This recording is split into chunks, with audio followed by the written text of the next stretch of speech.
ইসলাম ধর্ম ও আল্লাহকে নিয়ে কটূক্তি করার অভিযোগে বাউল শিল্পী আবুল সরকারের ফাঁসির দাবিতে মানিকগঞ্জে বিক্ষোভ সমাবেশ করেছে কথিত সর্বস্তরের আলেম ওলামা ও তৌহিদি জনতা। রবিবার সকালে মানিকগঞ্জ বাসস্ট্যান্ড এলাকায় সমাবেশ অনুষ্ঠিত হয়। পরে একটি বিক্ষোভ মিছিল বের করা হয়। মিছিলে একটা বাউল ধর ধৈরা ধৈরা জেলে ভর, একটা বাউল ধর ধৈরা ধৈরা জবাই কর সহ আপত্তিকর স্লোগান দিতে দেখা যায়।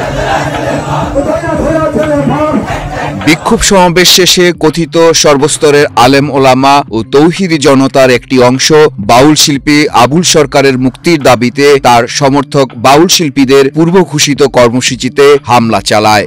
হামলায় বেশ কয়েকজন রক্তাক্ত আহত হন। তাদের কারো মাথা ফেটে যায়। হামলা থেকে বাঁচতে বাউলদের কেউ পুকুরে ঝাঁপ দেন, কিন্তু সহিংস তৌহিদি জনতা সেখানেও তাদের দিকে ইট পাটকেল ঢিল ছুটতে দেখা যায়। এ সময় পুলিশের সামনেই তাদের বেশ আক্রমণাত্মক হতে দেখা যায়।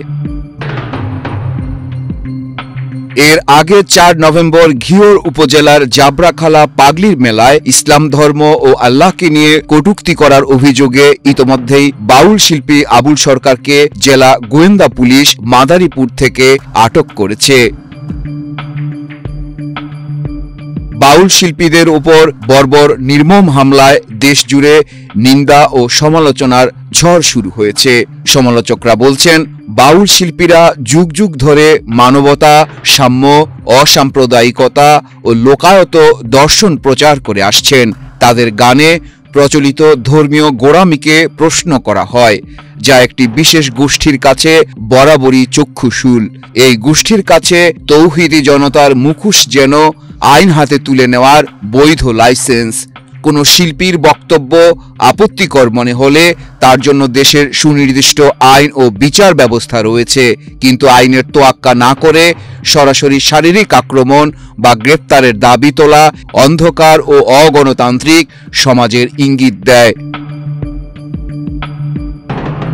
সমালোচকরা বলছেন, এখন সময় এসেছে দেশের সংস্কৃতি প্রেমী, গণতান্ত্রিক ও প্রগতিশীল সকল মানুষের এক হয়ে রুখে দাঁড়ানোর।